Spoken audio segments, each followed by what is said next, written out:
My name's Stephanie, you're watching Born2Rhyme, hosted by Sir Spikes. I'm very fortunate to be surrounded by independent, inspirational, strong women that I call my best friends, and this is a poem inspired by them. It's called Only If You Ask Nicely. She will tell you, but only if you ask nicely, what she's thinking as she smiles, what warms her heart and tickles her belly, what brings her joy amongst these trials.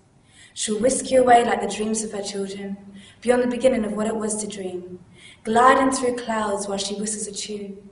You're listening, you're flying on her desire to feed. Her favourite hour she'll say is dawn, when it's nothing but air that resounds, when the world is resting and simply being itself, when even the sun and the moon have set down. But as doubt seeps through a crack and reality creeps back, you'll present her with a problem. You'll question her, because you doubt a woman like her could serve through life so graciously, so unreluctantly, so full-striding and effortlessly. She'll accept the favour you need of her, and she'll solve it, graciously, unreluctantly, full-striding and effortlessly. She understands that she has painted a portrait of perfection, simplicity, and pre-captured fate, a grand oil painting of the fancy world in which she lives.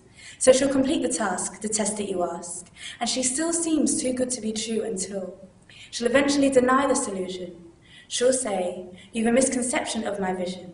This facade has caused a deception." She'll explain, I am a person of positive reflection, and I have a creative perception, but I too suffer from the weakening hands of self-destruction, and I too feel the heavy foot of oppression on my back. But my magic potion, that has begun to make me feel free of all of that, the solution, the reason I will stumble but never fall on my back, is a simple one in fact. It's written about on every shelf, and as cheesy as it sounds, it's a belief in oneself. If in all you do you are honest to you, you do what makes you happy, you work on you, then no one can hurt you or blame you, so no negativity can console you. You're just happy. Don't find yourself hiding beneath the umbrella or lurking in the shadows of self-pity and comfortability, when the freedom of humility, all your aspirations are shining but can't get through to you. She'll demonstrate the contrast of these mindsets, dividing those who just get by and settle, with those who don't, but chase their dreams, with those who continue to complain, life's so hard on me, with those who don't, who won't let anyone stabilize their dreams. So she begins. The first in theory, live like my neighbour climbing the money tree while branches fall beneath my feet, looking past what's in front of me, reluctantly chasing what's expected of me, while I'm pressured to identify the definition of me. But we're living within a foundation where expression is formally associated with rebellion, so I'm pressured to identify the definition of me they want me to be, the me who sails through life presumably, while I portray their image of perfection perfectly. See, now this is the inception of our differences in perception.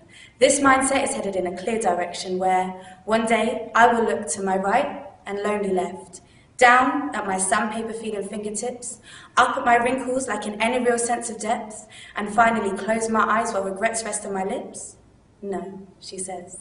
Instead, I will do this. So, with a dose of her magic potion and after recollecting her solution, she starts again. I will one day look to my left and my right rejoicing, not down but around at my empire, beyond the sky to pay gratitude for my blessing, and my eyes remain wide open as my truth and love perspires. And now she's finished, and you take it all in patiently, but you'll be hungry for more indefinitely. So when that time comes, you remember, she'll take you wherever. She'll tell you whatever it is you want to know, but only if you ask nicely.